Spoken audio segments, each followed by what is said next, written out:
Salam uşaqlar, bu günləri hədəfin 18 may 2025-ci ildə olan sınağının izahını verirəm. Demək, birinci sualımız belədir ki, hansı iki maddə gümüş güzgü reaksiyasına daxil olur? Gümüş güzgü reaksiyasına daxil olan karbohidratlarda aldehid qrupu olmalı idi. Bizdə də aldehid qrupu nədə idi? Glikozada aldehid qrupu var idi. Demək, ribozada, dezoksiribozada aldehid qrupu var idi və ona görə də onlar gümüş güzgü reaksiyasına daxil olurdu. Ancaq fruktoza da demək o ketozalara aid idi. Ondakı keton qrupu idi və ona görə də gümüş güzgü reaksiyasına daxil olmurdu. Demək, birinci cavabımızda baxırıq, burada fruktoza var. Demək, bu cavabımız deyil. Saxaroza da daxil olmur gümüş güzgü reaksiyasına, ancaq maltoza daxil olurdu. Maltoza ilə laktoza. Sonra C variantında riboza və dezoksiriboza, bəli, cavabımız C variantıdır. Bunların hər ikisində aldehid qrupu olduğu üçün gümüş güzgü reaksiyasına daxil olacaqlar. İkinci testimizə baxırıq. Hansı doğrudur? Hidrolizin birinci mərhələsində əmələ gələn duzun tipi.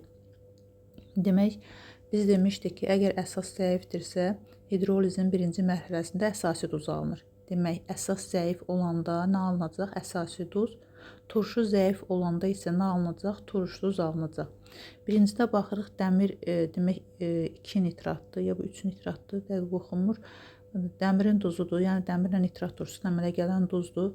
Aydın məsələdir ki, burada zəif əsasdan əmələ gəlib. Ona görə reaksiyanın nəticəsində əsasi duz alınacaq. Demək, birinci doğrudur. İkincidə kalium sulfatdır. Kalium sulfatda hər ikisi güclüdür. Ümumiyyətlə, hər ikisi güclü olanda güclü əsas güclü turşudan əmələ gəldiyi üçün bu ümumiyyətlə hidrolizə uğramır. Üçüncüyə baxırıq. Demək, qüvvətli əsasdan zəif turşudan əmələ gəlib. Demək, demişdik ki, turşu zəif olanda turuş duz əmələ gəlir və ona görə də bu doğrudur. Turuş duz əmələ gəlibdir. Dördüncüyə baxırıq, ammonim nitratdır və burada yenə zəif əsas qüvvətli turşudan əmələ gəlibdir. Ancaq burada zəif əsasdan əmələ gəlməsinə baxmayaraq, burada əsasi duz əmələ gələ bilməz. Çünki biz demişdik ki, əsasi duz o vaxt əmələ gəlir ki, o demək, duzu əmələ gətirən əsas bir turşulu olmasın. Yəni, bir valentli olmasın. Burada da ammonim iyonu özü bir valentlidir. Ona görə o nə gətirə bilməz? Əsasi duz əmələ gətirə bilməz. Demək, cavabımız uyğun gəlir 1-lə 3-ə. O da olacaq nə? A variantı. Üçüncü testimizə baxırıq. Demək, bizə maddə veribdir. Xlorid turşusunun reaksiyasından alınan qazın həcmini istəyir. Demək, burada nəsə dəqiq oxunmur. Burada birincinin sıra nömrəsi 12-dir, yəni ikinci qrup elementidir. Valenti, yəni 2-dir. İkincinin sıra nömrəsi yenə 20-dir, 20. Burada da demək, yenə ikinci qrup elementidir və üçüncünün sıra nömrəsi haradasa 24-dür. Aydın oxunmur, xroma oxşuyur. Yəni 20 ilə başlayan ya 24 ya 25 ya xrom ya manqan olar. Yəni bu da xlorid turşusunun aydın məsələdir ki, 2 valenti ilə birləşəcək. Yəqin ki, bu xromdur. Çünki xromla dəmir demək, xlorid turşusundan birləşəndə 2 valenti ilə birləşirdi. Ancaq tək xlorla birləşəndə birləşirdi, 3 valentli duzunu əmələ gətirirdi. Demək, indi baxırıq burada. Hamısı bunların 2 valentli olduğu üçün eyni mol miqdarında bunlardan biz götürsək, demək 2 valentlidən nə qədər hidrogen qazı çıxırdı? Alınan qazın həcmi demək valentinin yarısı qədər, yəni 1 mol. Bunlar da hamısı 2 valentli olduğu üçün demək reaksiya nəticəsində alınan hidrogen qazı hamısında nə olacaq? 1 mol olacaq. Yəni onlar da bir-birinə bərabər olacaq. Dördüncü testdə baxırıq, qurğuşunun sulfat turşusunun reaksiyasıdır. Demək, qurğuşun sulfat turşusunun reaksiyaya girəndə uşaqlar, bu başqa metallardan fərqli olaraq burada necə duz alınırdı? Turuş duzu alınırdı. Plümbüm hidrosulfat, plümbüm hidrosulfat və bir də nə çıxacaq buradan? SO2 qazı. Demək, bizdə nə istəyir? Burada X və Y-i müəyyən edin. Fərqi yoxdur, indi hansını istəsə X, hansını istəsə Y götürə bilirik də, yəqin ki, çünki orada bir məhdudiyyət yoxdur. Demək, cavabımız onda olacaq nə? Y variantı, yəni plümbüm hidrosulfat və bir də SO2 qazı. 5-ci testdə baxırıq. Demək, piritdir. SO2 alınıb, sonra SO3 alınıb və nəhayət sulfat turşusu alınıb. Deyir, sxem üzrə baş verən reaksiyada 60 qram piritdən 0,12 mol sulfat turşusu alınmışdı. Birinci, ikinci reaksiyanın praktik çıxımı deyir 80%-dir. 80% və 60%. Yəni birincininki 80% olub, ikincininki olub 60%. Və deyir, üçüncü mərhələnin praktik çıxımını biz hesablamalıyıq. Yəni bunu biz hesablamalıyıq, praktiki çıxım nə qədər olduğunu. İndi gəlin baxaq uşaqlar. Birinci piritə baxırıq. Demək, piritin 120 qramından 2 mol SO2 alınır. Burada 60 qram veribsə də, demək, burada neçə mol SO2 alınacaq? 1 mol SO2 alınacaq. 100% əgər çıxımımız olsa. Bizim çıxımımız da 80% olduğu üçün, demək, 1 mol o vaxt alınardı ki, çıxımımız 100% olardı. Çıxımımız 80% olduğu üçün nə qədər SO2 alınacaq? Alınacaq, demək, 0,8 mol. Demək, SO2'miz oldu 0,8 mol. İndi ikinci baxırıq. 60% çıxımdan. Demək, SO2-dən SO3 alınanda 1 mol SO2-dən 1 mol SO3 alınır. Bax, burada baxırsınız 2-yə 2 alınır. Elə 1-ə də 1 alınacaq. İndi bizdə də 0,8 mol SO2'miz var. Yəni 0,8 mol SO2-dən 0,8 mol SO3 alınmalıdır. O vaxt ki, bizim çıxımımız 100% olsun. Ancaq bizim çıxımımız neçə faizdir deyir burada? Deyir 60%dir. Əgər bizim çıxımımız 60%dirsə, onda Y mol SO3 alınacaq. Demək, onu da ixtisar eləsək, eləyəcək neçə?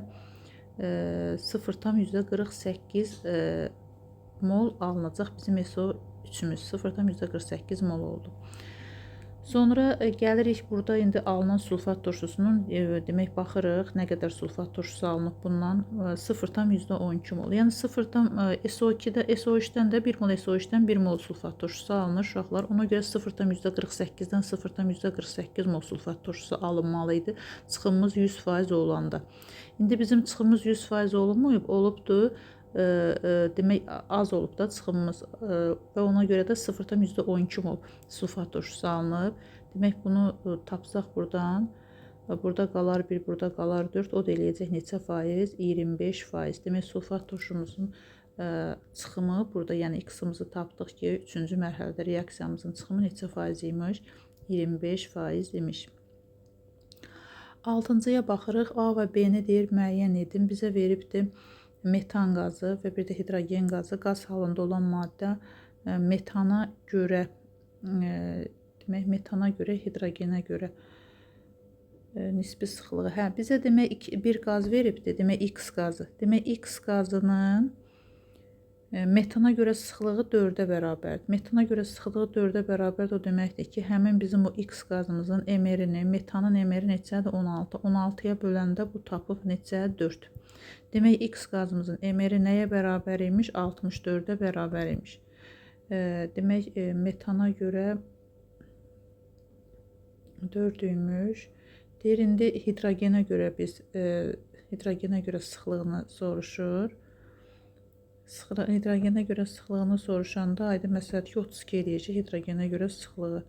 Burada elə bir dənə cavab uyğun gəlir, haradasa da. Demək, A bərabərdir 32-yə. Sonra o birisi maddəmizə baxırıq. O birisi maddəmizin hidrogenə görə sıxlığı 24-dür.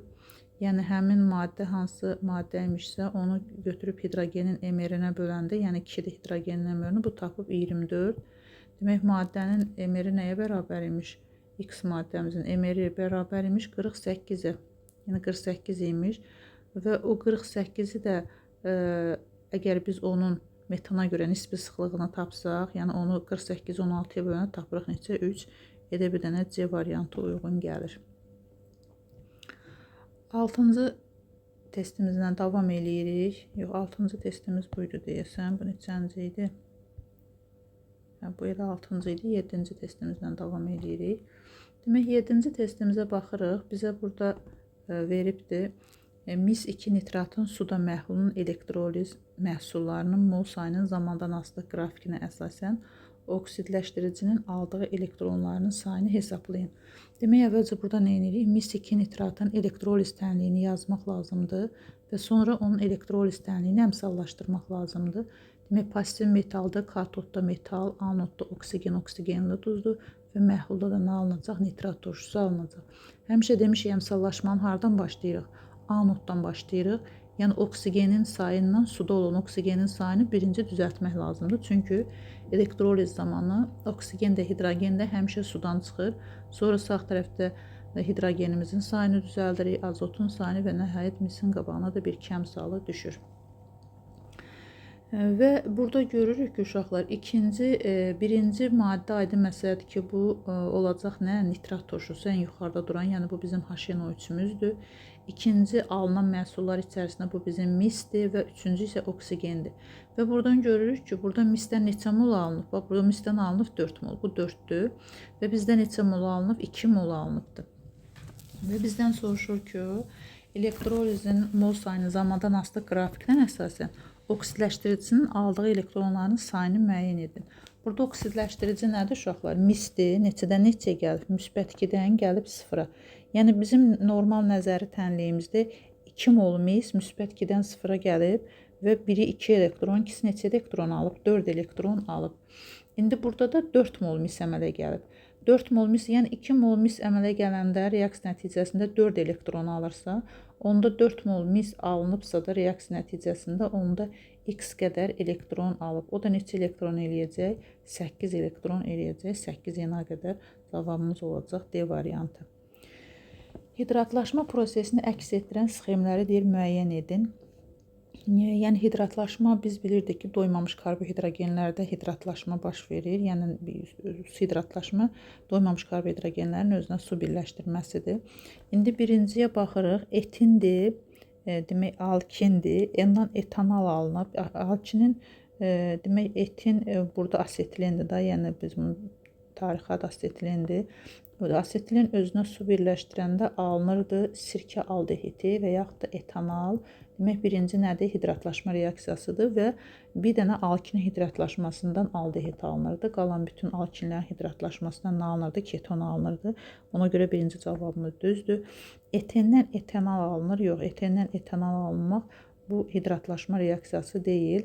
Demək, burada etendir. Bu oksidləşəndə və burada katalizator kimi nə götürüləndə?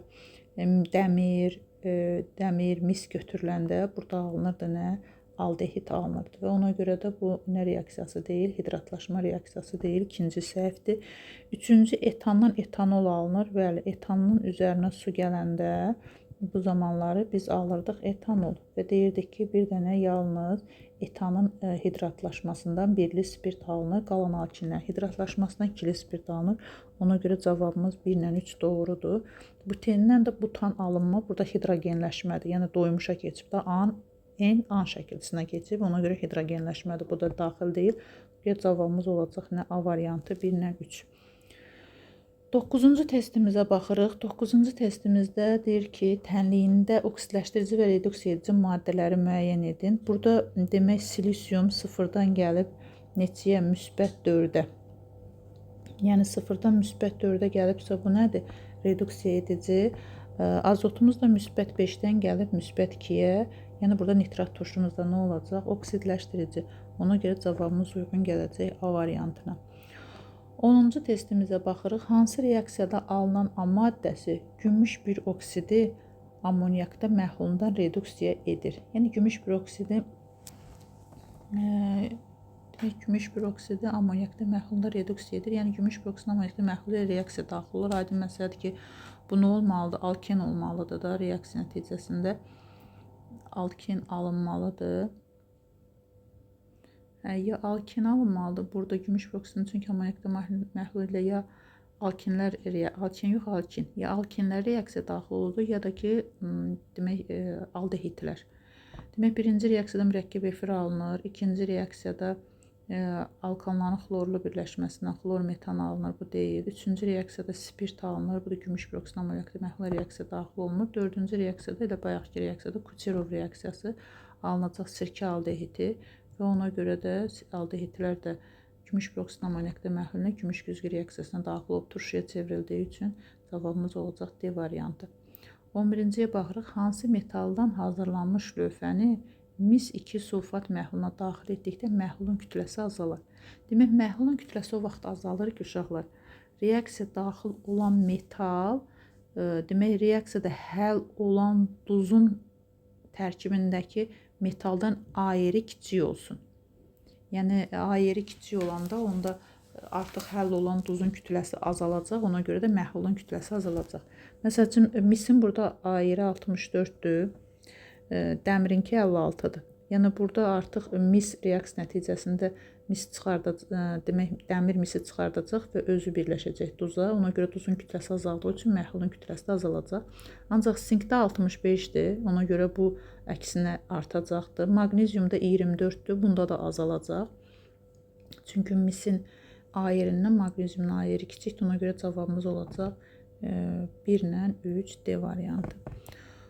12-ci testimizə baxırıq. Alkandır, karbon atomlarının sayı A-dır. Maqneziumda sigma rabitələrinin sayı isə 13-dür. Biz bilirik ki, alkanlarda sigma rabitənin düsturu 3n + 1 bərabərdir 13. Buradan n-imizi tapsaq, n nəyə bərabər olacaq? 4-ə. Və burada doymuş bir əsaslı karbon turşusundan alkanın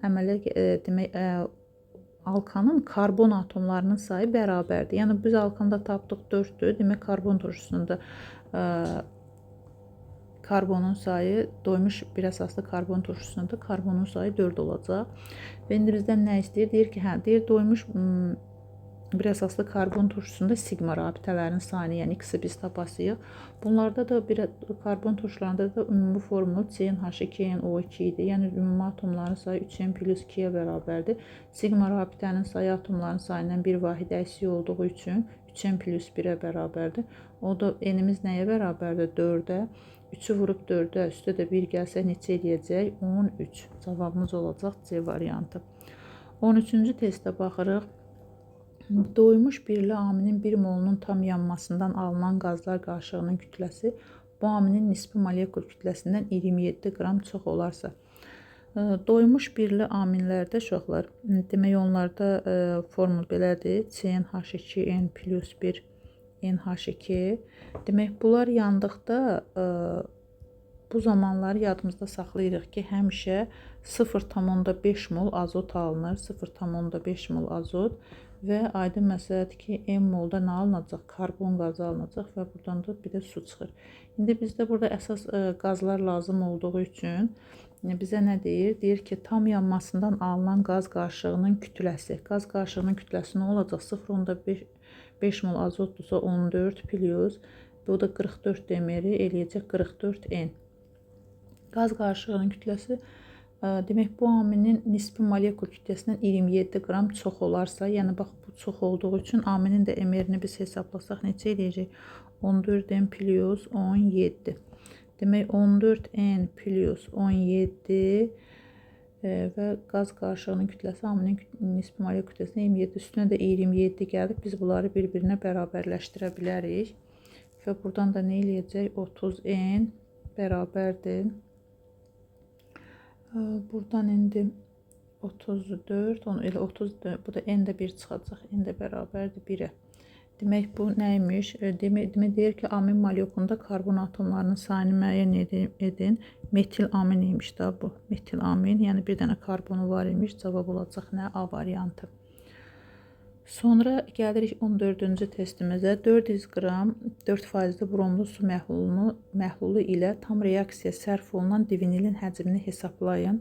Biz bilirik ki, divinildə uşaqlar 2 dənə pi rabitəsi var. 2 dənə pi rabitəsi olduğu üçün divinil özünə neçə mol brom birləşdirəcək? 2 mol brom birləşdirəcək. Və 2 mol bromumuz da 320 qramdır.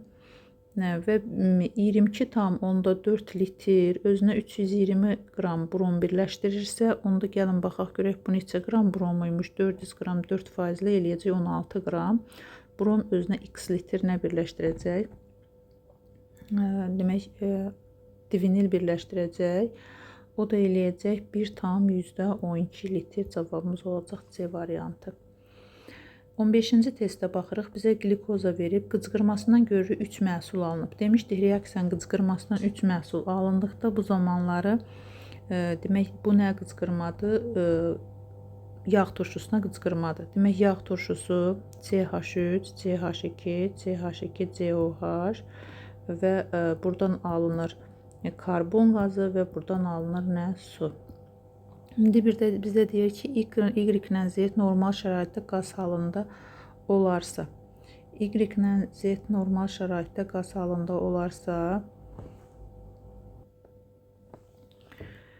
burada üzr istəyirəm, burada hidrogen alınır, su yox, hidrogen qazı çıxır. Demək, Y-lə Z normal şəraitdə qaz alınırsa, demək, bunlar Y-lə Z-dir da, bunlar Y-lə demək setdir və bu da butan turşusu, yəni yağ turşusu deyirik. Bu da maye halındadır və burada deyir atomlarının sayını tapın. Demək 4, üstə də 3 gəlirik 7, üstə də 3 gəlirik 10. Burada da 4 atom 14 eləyir. Atomların sayı cavab olur A variantı. 16-cıya baxırıq. Doymuş bir atomlu spirtdir. Temperatürü 140 dərəcədən yuxarıdır. Sulfat turşusunun katalizatorluğu nəticəsində dehidratlaşır və sonra halogen, hidrogen florid gəlinir və buradan sonra üzərinə natrium gəlib virus reaksiyası baş verir və deyir ki, Z maddəsi 2,3 dimetil butandırsa, yəni bu 2,3 dimetil butandırsa, yəqin ki, bizdən soruşacaq spirtin formulunu və biz bunu ortadan belə təm böləndə nə alınacaq uşaqlar? Burada izopropil radikalı alınacaq. Deyir, X-in molekulunda hibrid orbital sayını müəyyən edin. X hansıdır? Hə, bunun. Demək, burada 3 karbonluydursa, bu ardıcılıqda demək, burada yalnız virus reaksiyasında karbonun sayı 2 vahid artır. Yəni, ona görə də biz bunu təm ortadan 2 bölür. Radikal 2 dəfə artır da. Ona görə burada qalacaq demək 3 karbon, demək spirtimiz 3 karbonluymuş da onda dehidratlaşmasından propen alınır. Propende olan hibrid orbitalın sayını soruşur. Propende də bir dənə karbon sp3 hibridləşməsidir və bir dənə də burada 2 qat rabitəsi var və ona görə də 2 dənə karbon sp2 hibridləşməsidir. 3 də bunun hibrid orbitalı, çünki bu ikisi sp2 hibridləşməsidir.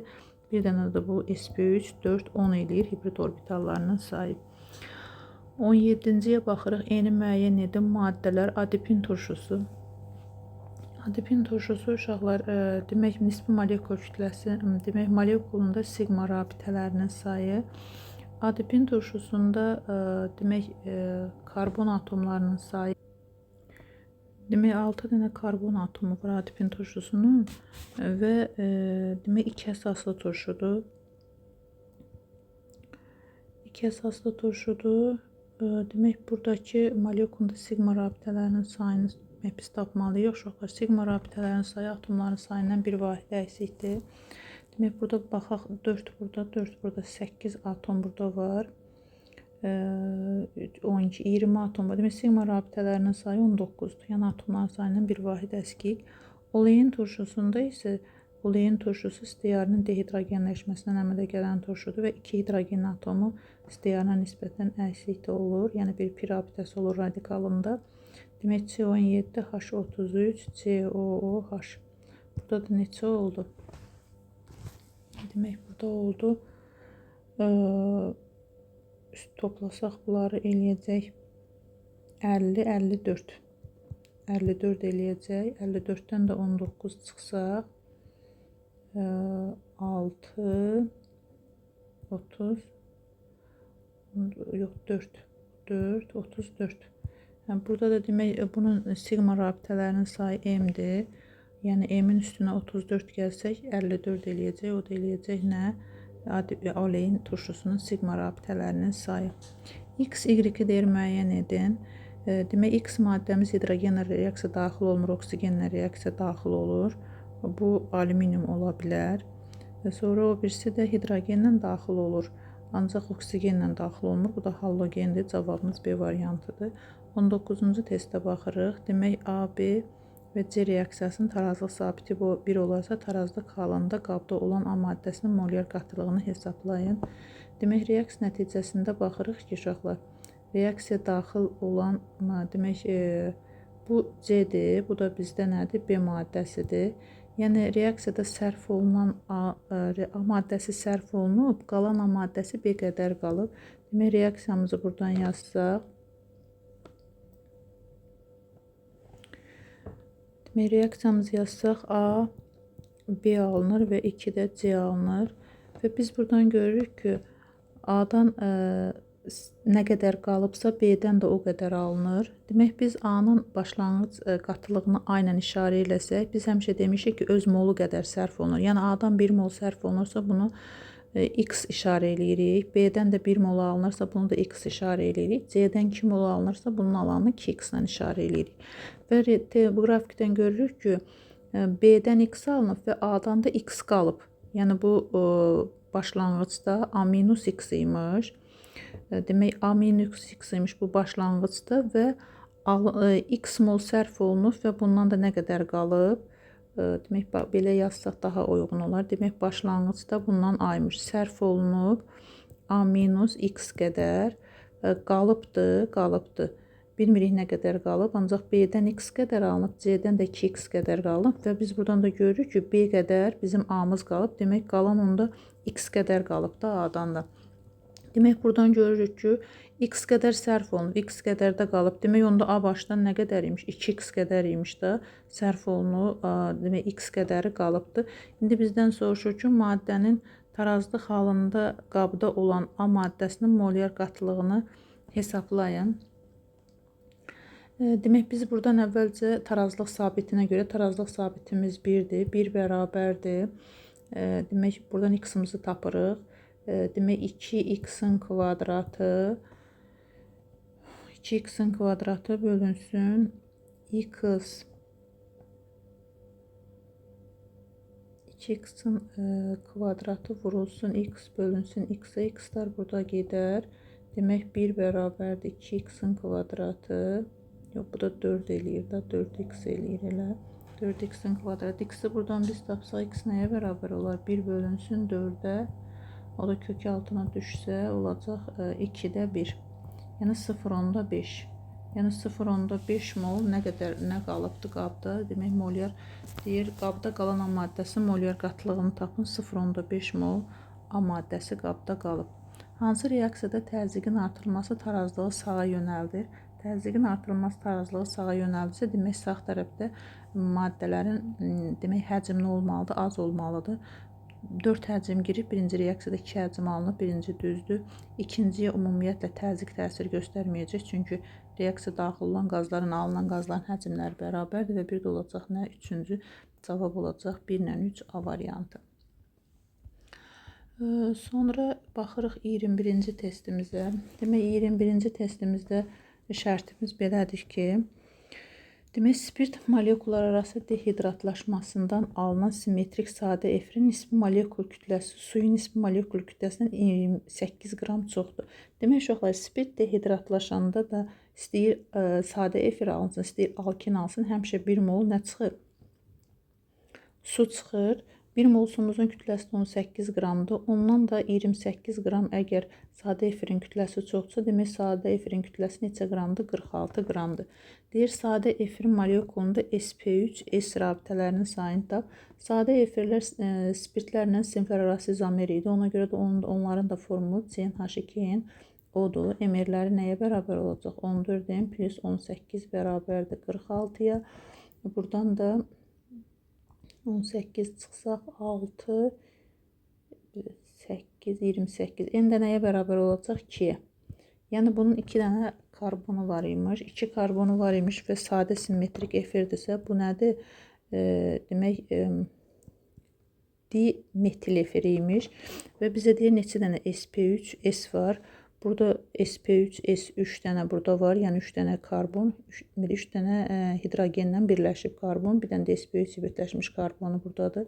Yenə burada da 3 dənə karbon hidrogen rabitəsi var, o da eləyir nə? 6. 22-ci testimizdə səhvlik var, uşaqlar. Burada dəmirin A yerini veribdir, yəni bu mis olmalıdır və 64 A yeri də. Demək, burada misin sulfat turşusunun reaksiyasından 11,2 litr SO2 çıxır. Əvvəlcə reaksiyamızı yazırıq və demək, sulfat turşusunun reaksiya nəticəsində alınacaq mis 2 sulfat, demək, SO2, bir də H2O. Reaksiyamızı əmsallaşdırsaq, bura bir 2 əmsal düşəcək. Sonra bir də suya bir 2 əmsalı düşür. Demək, biz burada görürük ki, 64 qram reaksiya girəndə nə qədər SO2 çıxıb? 22,4 litr. Demək, 11,2 litr də reaksiya giribsə, onda X qədər mis reaksiya girəcək. O da eləyəcək 32. Cavabımız olacaq Y variantı.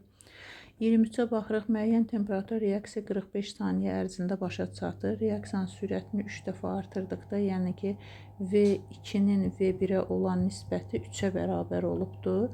Tau 1 də bərabər olub neçəyə? 45-ə. Demək, düsturumuz belə idi ki, V2 bölünsün V1 bərabərdir. Tau 1 bölünsün Tau 2 və buradan da V1-in V2 olan nisbət 3-ə bərabər olub. Tau 1-imiz də 40-dır və Tau 2-ni bizdən istəyir və Tau 2-ni buradan tapsaq Tau 2 neçə eləyəcək? 15. Demək, o 23-cü testdə cavabımız neçədir? 15.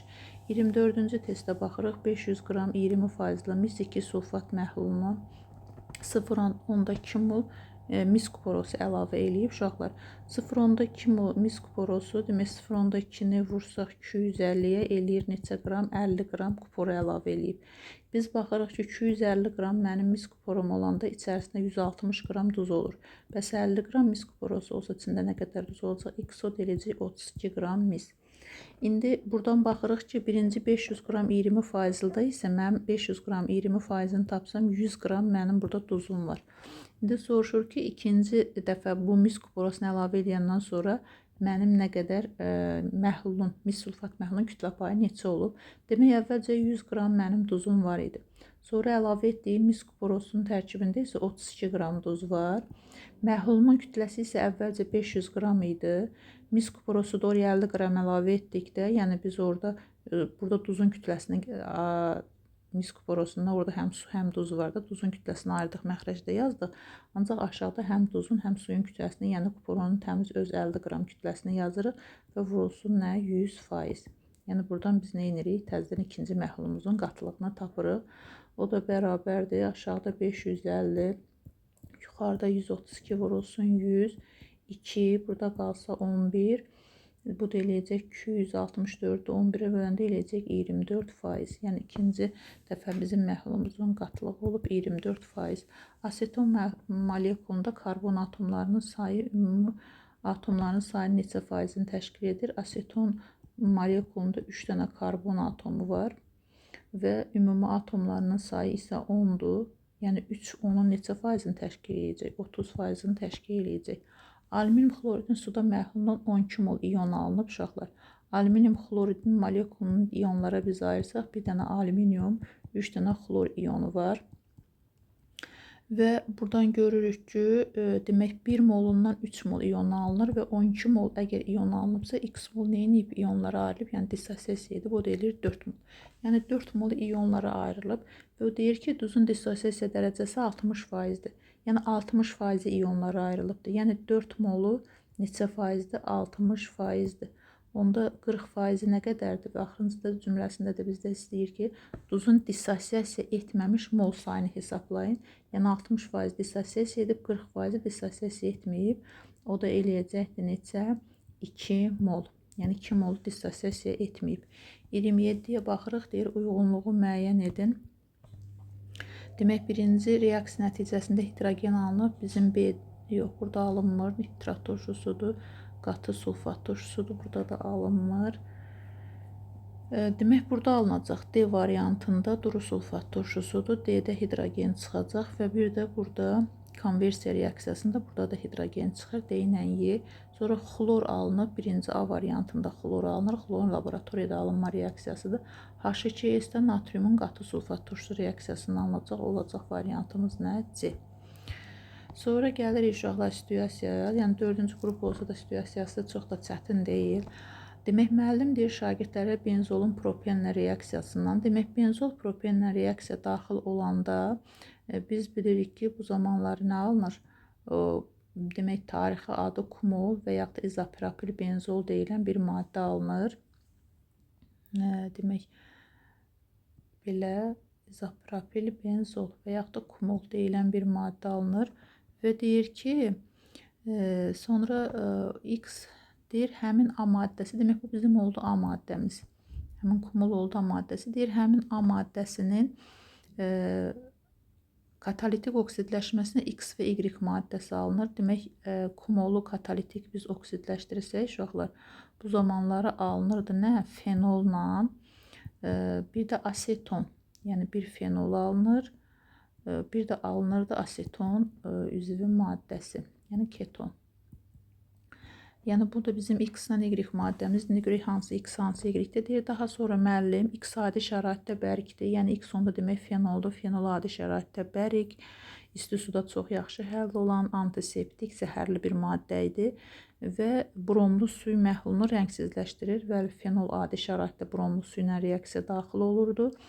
və adi şəraitdə bromlu su ilə reaksiya daxil olduqda, daha doğrusu bromla daxil olduqda 3 mol özünə brom birləşdirirdi və bu zamanlar alınırdı 2, 4, 6, demək bir dənə brom bu ikinci, dördüncü və 6-cı karbona birləşir. 2, 4, 6 tribrom fenol və 3 mol da burada nə alınacaq? H brom alınacaq. Deyir, bromlu suyu rəngsizləşdirdiyini və Y-in isə həll edici kimi, aydın məsələdir ki, Y-də aseton olacaq və asetonun həll edici kimi istifadə olunacaq. İndi gəlin görək bizdən nə istəyir bu situasiyaya görə. Deyir, A maddəsinin molekulunda üçlü karbonların hibrid orbitallarının cəmini. A maddəsi hansı oldu? A maddəsi oldu bu. Demək, burada üçlü karbon var. Uşaqlar, 2 dənə burada üçlü karbon var. Demək, hansıdır? Bir budur. Bu karbonumuz bizim üçlüdür. Bir də burada üçlüdür da. Burada karbon var. Axı hamısında hidrogeni çıxıb yerinə radikal birləşibdir. Demək, 2 dənə üçlü karbonu var. Ancaq bu karbonu sp2 hibridləşmişdi. Ancaq bu karbonu sp3 hibridləşmişdi. Və A maddəsinin üçlü karbonların hibrid orbitalı, yəni 4 dənə yuxarıdakının hibrid orbitalı eləyəcək, çünki sp3'dür. 3 dənə də aşağıdakı, yəni bax bu karbonun aromatik radikalda olan karbonun o da eləyəcək 3, demək eləyəcək nə? 7. Demək, burada birincimizin cavabı neçə oldu? Oldu 7. İkinci görək bizdən nə istəyir? Deyir, Y-in hidrogenləşmə məhsulunun adını beynəlxalq nomenklaturaya görə əsaslandırın. Yəni, Y asetonu deyir. Asetonu hidrogenləşdirəndə biz demişdik ki, ketonların hidrogenləşməsindən ikili spirt alınır. Aldehidlərin hidrogenləşməsindən isə birli spirt alınırdı və bu zamanlara alınacaq nə? Propanol 2. Propanol 2 alınacaqdır. Bu da bunun beynəlxalq adı olacaq. A maddəsindən X və Y-in alınma reaksiyasının tənliyini yazın. A maddəsi hansı idi? O, üzr istəyirəm. Mən burada bunu fenol yazmışam. Bu demək nədir? Kumoldur. Kumolun oksidləşməsidir. Kumolun oksidləşməsi demək, elə bu reaksiyanı bayaq yazmışıq. Bu bizim A maddəmizdir. Amma yox, bu A maddəsi bu deyil. Dayan görüm bir dəqiqə. Bu elə düz yazmışam da fenoldur. Fenoldur. A maddəsi bu olacaqdır. Bu A maddəsinin oksidləşməsindən bunlar alındı da. Hə, düzdür. Yuxarıdakıdır. Reaksiya düz yazmışammış. Demək, Y-in alınma reaksiyasını yazmışıq elə. Yəni, kumoldan fenoldan aseton alınıb. Sonra 30-cu testdə baxaq, görək 30-cu nə istəyir bizdən. Demək, 800 qram 3% bromlu su məhlulu ilə reaksiyaya sərf olunan X-in kütləsini tapın. Yəni, elə onun da reaksiyasını yazmışıq burada. Yəni, deyir ki, fenolun, daha doğrusu bromlar reaksiyasından sərf olunan fenolun kütləsini bizdən istəyir. Biz də bilirik ki, 1 mol fenol, fenolun mR-ni hesablasaq, uşaqlar 94 eləyir. Yəni, 94 qram fenol özünə 3 mol brom birləşdirir və 3 mol bromumuz neçə eləyəcək?